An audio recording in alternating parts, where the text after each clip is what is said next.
ይኸው አንብቡት። አንቲ ዞር በል ካሜራውን ፍሊፕ አድርገው። ይኸው ይህን መልእክት ጽፎላችኋል ሁላችሁም። እሺ ግንባሩ ሙሉ ማስታወቂያውን እኮ ሸፈነው። የሚገርም ነው። አንድ በጣም ግልጽ ነው ያልኩት።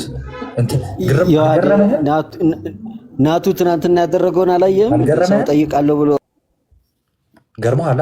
አገግሞ ሲመለስ ታክሞ ነው የተመለሰው እኮ በዮባ ውጪ። እንዴ ማን ነው ታማሚ የተባለ እኮ? ኧረ አኬና ናቱ በስማ 3 ኪሎ ሙዝ ተሸክመው ሂደው 4 ኪሎ ሙዝ በልተው ተመለሱ። በጣም እኮ ነው ይለያሉ እኮ እነዚህ ልጆች። እንግዲህ ሰው ሲበላ ሲታይ ነው አይደል ማስረጃ የሚሆነው። ይሄ እኔ ግሩፕ ላይ አሳይቻለሁ። የራሴ ግሩፕ ላይ ልጆቹ አይተዋል። እንግዲህ ይኸው ከስር ይመሰክራሉ ማለት ነው ማ ሲበላ እንደነበር ምናምን። እንዴ አንድ እኮ እንደዚህ ዘርግቶ ይዋድ እንዲህ ዘርግቶ እዮብ እኮ የተጎዳው ከህመሙ በላይ አንተ የበላህበት ነው እንጂ ተው እንጂ አይደለም። ስማ ሐኪምን ቢል ጥሩ ነው ማለት ነው እንዴ። አየኸው እዮብ አለና እኔን እኮ ነው በልና የሆነ ልብስ ስጠውና ከእዮብ ጎን ተኛ እንጂ አንተም እና እንዲ ኧረ ሰዎች አላስወራሽም። ዮሐዴ በጣም ዮሐዴ ተመቻትና የቀረበው ምሳ ምናምን ነገር ምን እንዳለች ታውቃለህ? ቀጣይ ወር ማነው ተረኛ?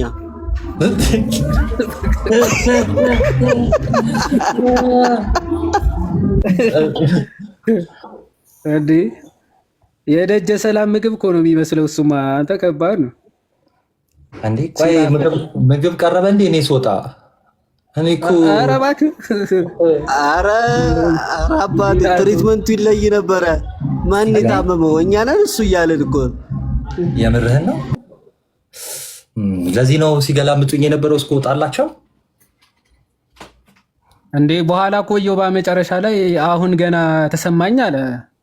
ህመም ተሰማኝ። አንተ የሆነ ሰዓት ተፈተፈ አላለ መሰለህ? አስተናገደን እኮ ተነስቶ ማህበሩ ላይ መሰለን። ይኸውልህ ለዛ ነው ጠዋት ስደውልለት ይዋዴ ምን አለ መሰለህ? ማንም እንዳይመጣ በእናትህ በጣም ደህና ነኝ ያለ ቆሜ ነው ማወራ ራሱ አዳ መርፌ እየተወጋ እኮ ነው እሱ መርፌ እየተወጋ። ከዛ ምን የሚል ድምፅ ነው የሰማሁት? ዶክተሩ አትጨናነቅ ብዙ የሚል ድምፅ ሰምቻለሁ። ማንም እንዳይመጣ ነው እንዴ። በጣም ልንወጣ ስንል ተነስቶ ምን ቢል ጥሩ ነው? ማነው ባለተራ? ቀጣይ ማን ቤት ነው የሚገባው? ያለፈው የኔ ነበረ ያለፈው። ያንተንና ባሮኬማ አመለጠን። እኮ እናንተ አልተገኛችሁ። እኔም እኮ መታመሜን ስናገር እኮ በሙድ ነው እኮ በሳምንት ለአንድ ሰው ነው እየተናገርኩ የነበረው። አይተህ እኮ ነው ይኋላ ችግሩ እኮ አንቺ ለመድረስ የማይመች አድርገሽ ነው የምትናገሪው። ከባድ ሰው ስማ፣ ያመመው ወደ ምግብ መብያ አካባቢ ስለነበረ እዛ ብንሄድ እራሱ ምግብ የለም። የናቱ አነጋገር ለእኔ በጣም አሞኛል። የሚገርም ምንም 2 ቀን ምግብ ከበላው ይልና አንተች ጋር ሲደውል ደግሞ በጣም ተሽሎኝ ስንት ምግብ እንደበላው ግራ ገብቶ ትተዋል። ለመጠየቁ ነው አለመስማማት ትፈጥራለህ። ገብቶሃል? እርስ በርስ ስትደዋወሉ አንዱ ተሽሎታል ሲል አንዱ ታሟል። ባክደና ነው። ይሄ ወጪ መቆጠብ ይባላል። እና ግሪሳ አንበጣ የሳምንት ኢኮኖሚ እኮ ነው አቃውሰን ይመጣል። ልንጠይቅ አንመስልም። የምሬን ማቁቁ ባድርዱ ነው የመጣው። ሄጄ ማለት ነው ቀደም ሄጄ እዮባን እንዴት እንደደበርኩት ታውቃለህ? ባላወራ ቤቱ ባዶ ነው እና ሲነግረኝ እኮ ስማ ዮኒ የጠየቀው ኪችን ሆኖ ነው አለ። ከኪችን አልወጣም ደህና ነው ይለዋል አለ። ዮኒማ እኮ ስንወጣ የመጣውን ዕቃ በሙላ በፌስታል እየቋጠረ ሰጣት እንደ ማህበር። ዮኒን ተወው። አይ በቃ ኤኒዌይስ ይበቃል። እናንተ ሰዎች እንተኛ። ነገ ዮሐዴ እናውራበት በስልክ የነገ የተዘጋጀ ቪዲዮ አለ። ካካ አዘጋጅቷል ቪዲዮ። ምን ሆናል? በቡንማ አድምጠው እንዴ ልቤ አጥፋቀው ያለውንማ መስማት አለብን። እሺ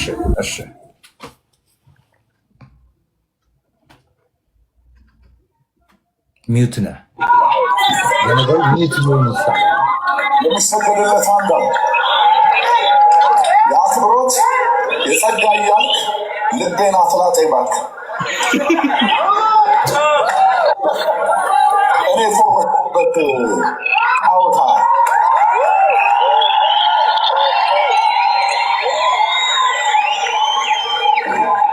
እኔ ነጥብ የጣልኩበት ጫወታ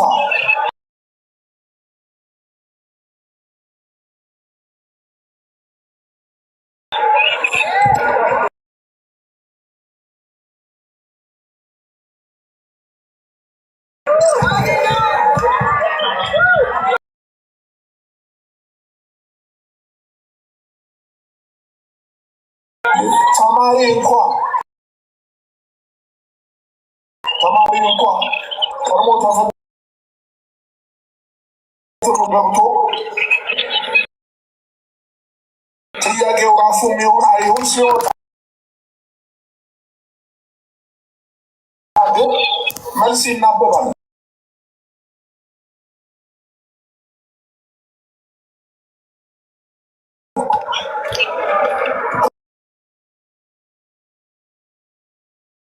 ከዛ ከሳተ ተበላው ይላል። እሱ የተበላበትን ሄደ አስምረ ለመበላት ነው። ዳንተ ተደረገ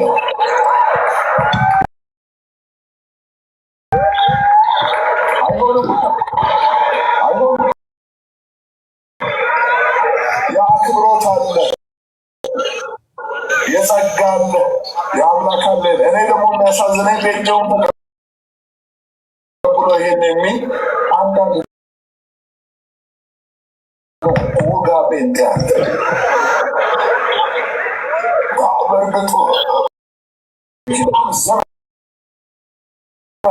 ገና ልጅነት ሳይመለስልን በክርስቶስ ኢየሱስ በአብ ቀኝ ሳትቀመጥ የነበረበትን ዘመን ታሪክ እያነሳ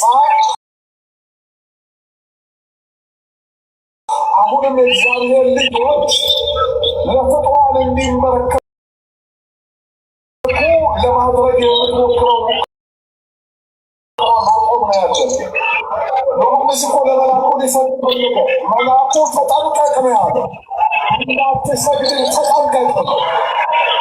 በአዲስ ኪዳን ለመጀመሪያ ጊዜ የማስጠንቀቂያ ድምፅ የሰማኸው በዚህ ብቻ ነው።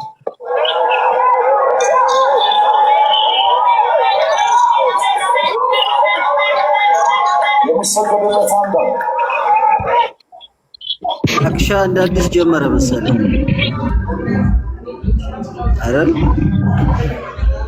እስቲ ዮሐዴ በደንብ የሰማው አንተ ነህ እና ሂድበት። ከዮሐዴ በፊት ማለት ነው። እንደውም አንዱ ቀደመኝ ታውቃለህ።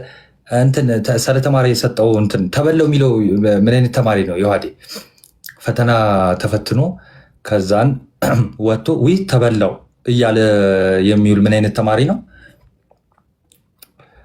ጎበዝ ተማሪ ነው? ሰነፍ ተማሪ ነው? ጎበዝ ቢሆን ምን ይሰራል? ተበላ ይልባ ሰነፍ ተማሪ። ከዛ ተበላው ብቻ አይልም። በነገራችን ላይ እኔ ልጨርስለት ምሳሌ ሆነ። ከዛ ያ ተማሪ ተበላው ይልና ጭንቅላቱን ይዛል። ከዛስ ከትምህርት ቤት ይባረራል፣ ስራ አጥ ይሆናል። እንዲሁ እየባዘነ ነው የሚኖረው ማለት ነው አይደለ? ስለዚህ ሰነፍ ተማሪ ነበር ማለት ነው። ይሄ ትክክለኛ ጎበዝ ተማሪ ትክክል ሁሉ የተማረ ሰው አልነበረም። ይሄም የሱ ቪዲዮ ነው። ይሄ ጎበዝ ተማሪ ነው። ከዛኛው ይሻላል። ይሄ አንበሳ ይሄ ተማረ ነው። እሁድ ልመጣ ነበር አልመጣም። አብርሽ ኧረ ይኸውልህ ኖርምዬ ነው። አይ እንዲህ ብለህ ዮሐዴ ያስነከሰኝ ይመጣል። ጨብጠው ጨብጠው ጨብጥ ያው ጀግና እኮ ነው። ይቀለው እኮ ጨብጦታል። ደህና ነው ወይ? እሺ ዮሐዴ ቀጥል። ቴንኪው አብርሼ። ያ እናመሰግናለን። አንዳንዴ የምርም ከእንደዚህ አይነት እንስሳት የማይሻሉ አንዳንድ ሰዎች አሉ። አንዳንዴ ባይዘው ጸጋህን ሲገፈፍ እንደዚህ ነው። መጽሐፍ ቅዱስ ጥቅስ ራሱ አታውቅም ባይዘው። ይህን ሁሉ ደቂቃ አውርቶ የጠቀሳት አንድ ጥቅስ ነች። እሷን አብኩቶ ነው የጠቀሳት። በስመ አብ ወወልድ። ይሄ ሁሉ ስግደት ለእግዚአብሔር ብቻ ነው። አብርሃም ሰገደ፣ ሎጥ ሰገደ ምናምን እሱ ይኸው የሚያውቃቸው ጥቅሶች እነዚህ ናቸው። ከዛ ምን ሊል ነው ብዬ ሳስብ እሱ በብሉይ ኪዳን የነበረ ነው ማለት። ኦኬ ስግደት አምልኮ ከሆነ በብሉይ ኪዳን አምልኮ ያልነበረ በሐዲስ ኪዳን አምልኮ የሆነ ነገር አለ እንዴ? ምን እንደው እግዚአብሔር እንዴት ነው የምታስቡት? የሆነ ሐሳብ አንዳንድ የግኖስቲኮች ትምህርትም ያላቸው ነው የሚመስለኝ። እነዚህ ሰዎች ግኖስቲኮች ናቸው። የብሉይ ኪዳን አምላክና የሐዲስ ኪዳን አምላክ የተለያየ ነው ብለው የሚያስተምሩ ማለት ነው። ይህ ሰውዬም ከዛ የተሻለ አይደለም። በብሉይ ኪዳን አምልኮ ያልነበረ በሐዲስ ኪዳን መጥቶ አምልኮ የሆነ ድርጊት የለም። ኦኬ ለምሳሌ ሁልጊዜ ምን ጠቅሰው ጥቅስ አለ አይደለ? አንደኛ ዜና መዋዕል ምዕራፍ 29:20 ላይ ጉባኤው ሁሉ ለእግዚአብሔር እና ለንጉሱ ምን አሉ ነው የሚለው? ሰገዱ አይደለም የሚለው። አሁን ቆይ ለእግዚአብሔርና ለንጉሱ የሰገዱት ስግደት ተመሳሳይ ስግደት ነው። አሁን ሰውየው እስቲ አክብሮት የሚል ስግደት እንዴት ነው አሰጋገዱ እስኪ ያሳየኝ። ኦኬ ለእግዚአብሔር ሲሆን እንዲህ ለስግደቱ አይለይም አለ። አዎ ስግደቱ ማለት የምታደርገው አክሽን ላይለይ ይችላል፣ ግን ኢንቴንሽን ወይም ደግሞ የልብ ሐሳብ ነው ሰውን አመለከ ወይም ደግሞ አላመለከ የሚያስብለው ማለት ነው። ኦኬ በልቡ ያለው ሐሳብ አንድ አካል አመለከ ወይም አላመለከም ያስብለው። አለሁኛ ይሰማል ድምጼ? አዎ አለ።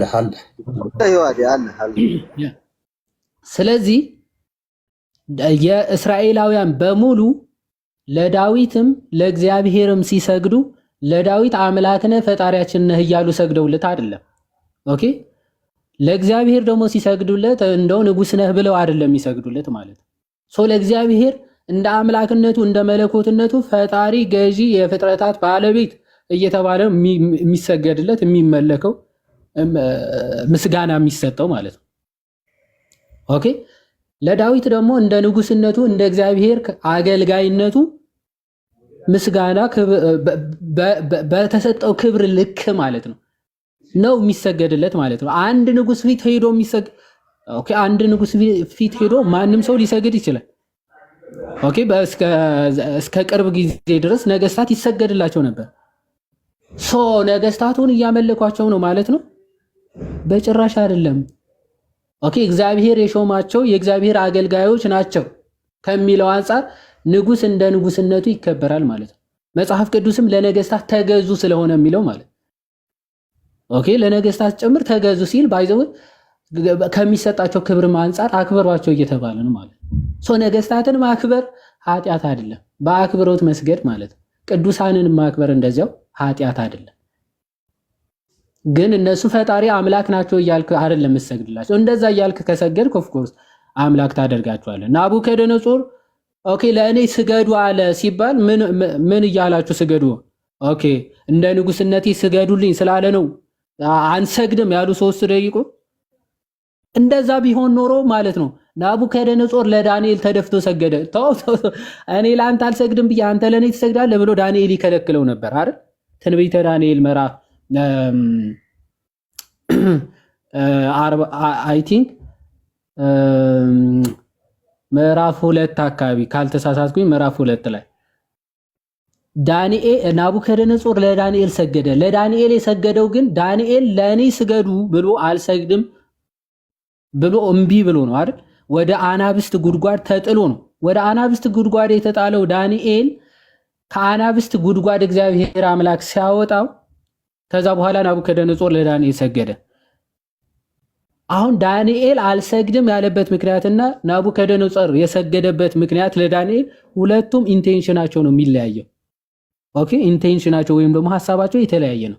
ናቡከደነጾር ስገዱልኝ ያለው እኔ አምላክ ነኝ ብላችሁ ወይም ደግሞ አምልኩኝ እያለ ነው ማለት ነው። እኔ ነኝ የፈጠርኳችሁ እያለ ነው።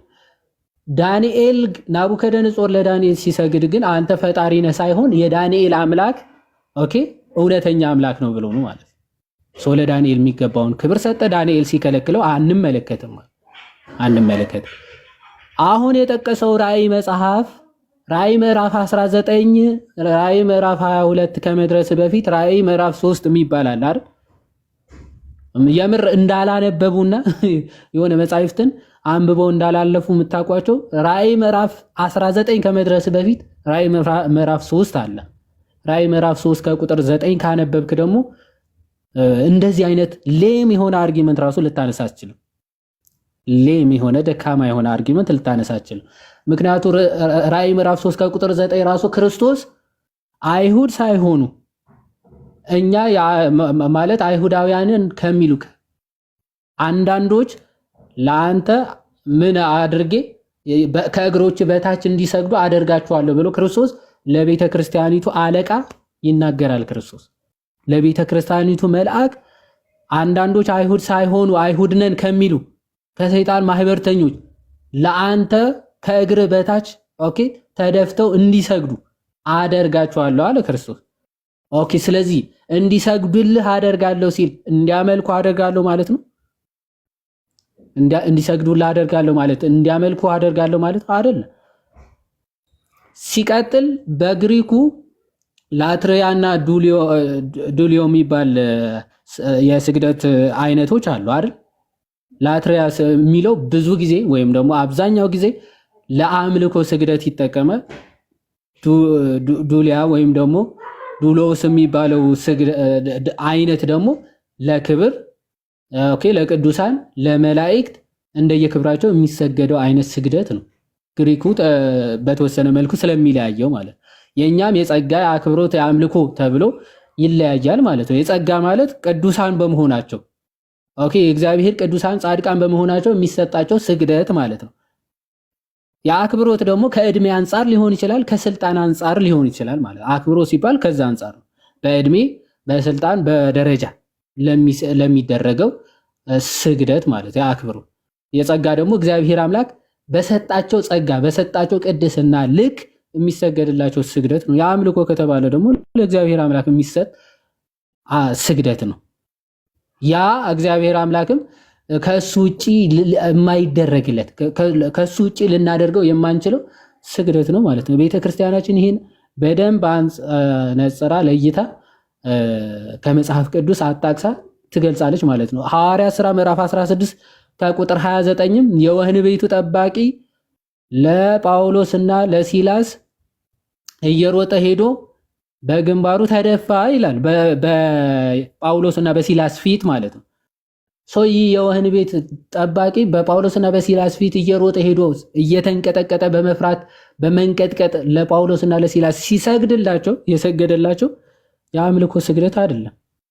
የአምልኮ ቢሆን ልክ እንደዚህ ሊሰውላቸው ወደ ጳውሎስና ወደ በርናባስ ደግሞ አይ ቲንክ ሐዋርያት ሥራ ምዕራፍ 8 አካባቢ ነው ያለው። ሊሰውላቸው በወደዱ ጊዜ ከሰማይ የወረዱ መላእክት ናቸው ብለው ሊሰውላቸው ሲፈልጉ ልብሳቸውን ቀደዱ አይደለም የሚለው። ልብሳቸውን የቀደዱ ሳውል ወይም ጳውሎስና በርናባስ ጳውሎስና ሲላስ የወህኒ ቤቱ ጠባቂ ሲሰግድላቸው ግን ልብሳቸውን ቀደዱ። ተው እንዳታደርገው አሉት አልተባለም ማለት ለምን ዓላማ እንደሰገደ በሚገባ ስለሚታወቅ ማለት ለምን ዓላማ እየሰገደ እንደሆነ በሚገባ ስለሚታወቅ ይህ መጽሐፍ ቅዱስ ላይ ያለ እውነታ ነው። የዮሐንስ ራእይ ላይ የተነሳው እሱን ላንተና በተወሰነ መልኩ ወንድሞች የሚጨምሩበትን ይጨምራሉ። የዮሐንስ ራእይ ምዕራፍ 19 ከቁጥር 10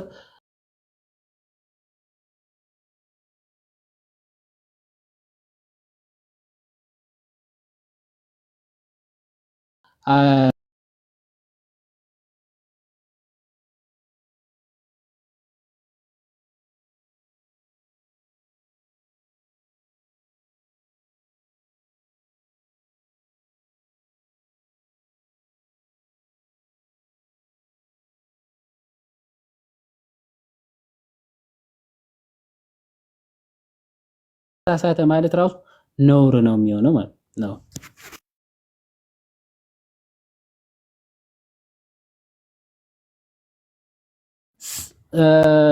ሶሪ አሁን ሎክ አረገብኝ።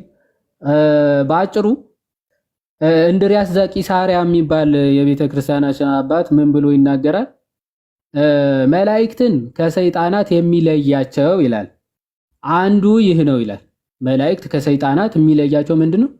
አንዱ ይሄ ነው ይልና ሰይጣናት የማይገባቸውን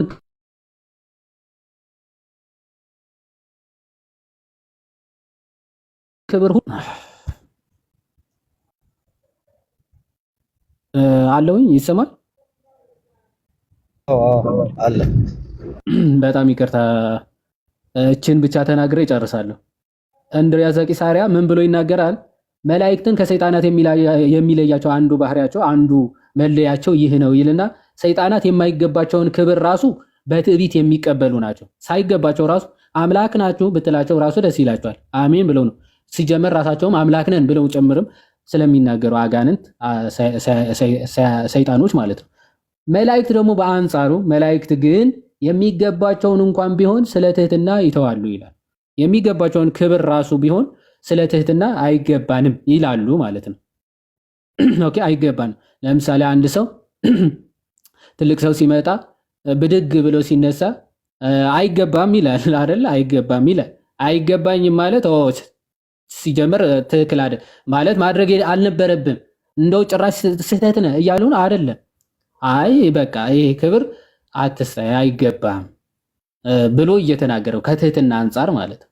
ልክ መልአኩም ምንድነው የሚገባቸውም እንኳን ክብሩ ቢሆን ኦኬ ስግደቱ የሚገባቸው እንኳን ቢሆን በትህትና የሚገባቸውን ክብር ራሱ ይተዋሉ ይልና ክብርንም ሁሉ ለጌታቸው ይሰጣሉ በማለት መልአኩ ይህን የተናገረው በትህትናና ቅዱስ ዮሐንስን ስለማክበር መሆኑን ይናገራል። ይሄንን የተናገረው መልአኩ ስለምንድነው? ስለ ትህትና ነው ማለት ነው። የዮሐንስ ክብር ኦኬ ነባቤ መለኮት ነው። እግዚአብሔርን እጅጉን የሚወደው ክርስቶስ ራሱ እጅግ የወደው የነበረ ደቀ መዝሙር የተባለ ነው። የሰማያዊን ምስጢር የተገለጠለት ነው። ፕላስ ደግሞ በንጽህናው ጭምር የተመሰከረለት ነው ዮሐንስ ማለት በድንግልናው ጭምር የተመሰከረለት ነው ዮሐንስ። ይሄን ሁሉ ክብር የያዘ ስለሆነ ከዛ አንጻር መልአኩ አይገባኝም አለ እንጂ ጭራሽ ለመላእክት ስግደት አይገባም እያለ አይደለም። ምክንያቱ ዮሐንስ ራእይ ምዕራፍ 22ም ሲደግሙ ስለምንመለከት ኦኬ ስህተት ቢሆን ሁለቴ ተሳሳተ ያስብላል። ኦኬ ሁለቴ ስቷል ያስብላል ማለት ነው። ከዛ አንጻር የምንመለከተው ነው። ያ እግዚአብሔር ይስጥልህ። ዮሐዴ ትዝ ካለ እኮ እዚህ ቲክቶክ ላይ ቃላት ያሰማልን መጀመሪያ ቅዱስ ዮሐንስ ስቷል፣ ለዚህም ደግሞ ንስሐ አልገባም ሁላ ያሉ ሰዎች ነበሩ። ስግደቱ ያምልኮ ነው ብለው አንስተው ማለት ነው። ታስታውሰዋለህ አይደል? ያን ጊዜ ያ እንደዛ ብለው ነበር የሆነ ሰዓት የሆነ ጊዜ። አሁን እንዴ ምን ያላሉት ነገር አለ? ያ አክቹአሊ እንደዛ ያ ዋናው ነገር ግን ኮንሴፕቱ መረዳት ያለብን አሁን የሆኑ ጥቅሶች የሆነች አንድ ጥቅስ ይዘው በራሳቸው መረዳት የሚፈቱ በጣም አስቸጋሪ ሰዎች አሉ። ማለት በቃችን ጥቅስ ይዙና በቃ ጭራሽ ስግደት ራሱ አያስፈልግም የሚሉ ማለት ነው። ጭራሽ ስግደት ራሱ አያስፈልግም። ይሄንን ከኢንታየር መጽሐፍ ቅዱስ ጋር በጣም የሚጋጭ ነው ማለት አንድ እግዚአብሔር ኢንኮንሲስተንስ ያደርጉታል ወይም ደግሞ የሆነ ሰዓት ሐሳቡ ለሎቱ ስብሐትና ሐሳቡን የሚቀይር ማለት ነው። ልክ እንደ አላህ የሆነ ሰዓት ስግደት ኖርማል ነበረ ማለት እንደውም ስገዱ ብሎ አዞ ነበረ።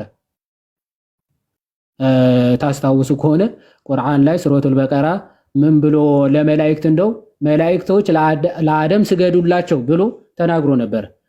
እንደው ለዮሴፍም ጭምር ዮሴፍን የምታውቁት ከሆነ ወንድሞቹ እንዲሰግዱለት ምናምን አድርጎ ነበረ። ያው ከመጽሐፍ ቅዱስ የተወሰደ ቢሆንም ታሪኩ ማለት የሆነ ሰዓት መሐመድ ሲመጣ አይ ሲጀመር ራሱ ስግደት እንደውም አምልኮ ነው ሁሉም ስግደት ብሎ መጣ መሐመድ ማለት እኔ ከዛ በኋላ አይደለ የመጡት ፕሮቴስታንቶች ከዚህ ከሐዲሱ የመሐመድን ትምህርት ጋማ አድርገው መጽሐፍ ቅዱስ ውስጥ ካልጨመረ ታይቶም አይታወቅ እኮ ነው።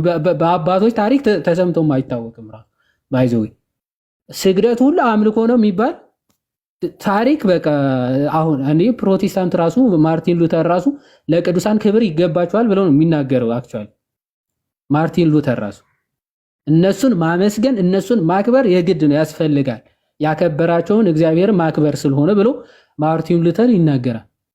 ከዛ በኋላ የመጡ በክርስቲያን ስር ያሉ ሙስሊሞች ነው የምላቸው እኔ አክቹአሊ ለቅዱሳን መስገድ ራሱ አምልኮ ነው የሚሉ ሙስሊሞች ናቸው።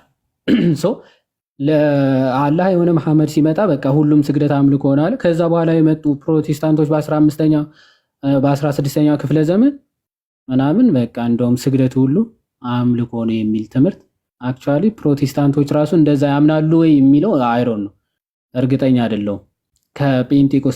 ፔንቴኮስታሎች እንደዛ ነው አክቹአሊ የሚያምኑት።